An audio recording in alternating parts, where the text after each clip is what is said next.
করো মনে অনুতাপ আর ভয়। কালো কেশ যত সাদা হয়ে গেছে, কালো চুল যত সাদা হয়ে গেছে, চামড়া গেছে ঝুলে, শক্ত খাবার চিবাতে পারো না, সব বাদ গেছে পড়ে। দর্পণে এবার আল্লাহকে আঁকো, তবে পরকালে পাবে জয়। জীবন দুয়ারে জমতে শেখারো, জীবন দুয়ারে জমতে শেখারো, আর এদিক ওদিক নয়। আবু তাহের বর্ধমান সাহেবের গল্পের মাধ্যমে জ্ঞান, একটা কথা বলার এখানে খুব ইচ্ছা ছিল, কিন্তু এদিকে হাতে দায়িত্ব আর এদিকে ঘড়ির কাঁটা ক্রমান্বয়ে ঘুরছে, আমি আর এটা বলতে সময় পাচ্ছি না, হোল্ড হয়ে গেল। ইনশাআল্লাহ এলাকায় অনেক আছি, বলবো সে কথা। আমি বলতে চাচ্ছিলাম, আল্লাহ রাব্বুল আলামিন দুনিয়ার জীবন পার করে আমাদেরকে আল্লাহ বলছেন আমি যেরকম তোমাদেরকে মৃত্যু থেকে দুনিয়ার জীবন দিয়েছিলাম রে বান্দা, দুনিয়ার জীবনকে শেষ করার পরে আমি পুনরায় তোমাদেরকে মৃত্যুর স্বাদ গ্রহণ করাবো, তোমাদেরকে আমি মৃত্যু দান করবো। আর মৃত্যু সেতুতে চাপার পরে, তোমরা মৃত্যু সেতু পার করার পরে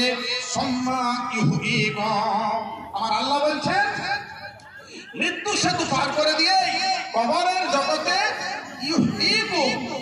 আমি আল্লাহ আবার তোমাদেরকে জীবিত করবো। কথাটা কি দাঁড়ালো? তারা সঙ্গে আছে তোমার?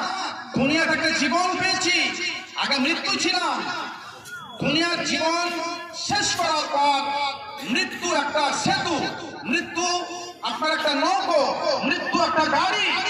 এই মৃত্যু গাড়িতে চেপে, মৃত্যু সেতুতে চেপে পার হয়ে গিয়ে এবারে জীবন মিডিলে মৃত্যু আপনার সেতু, আপনার পুল, সেতু, নদী, সেতু, ব্রিজ, এই মৃত্যু সেতু পার করে ওপারে কবর।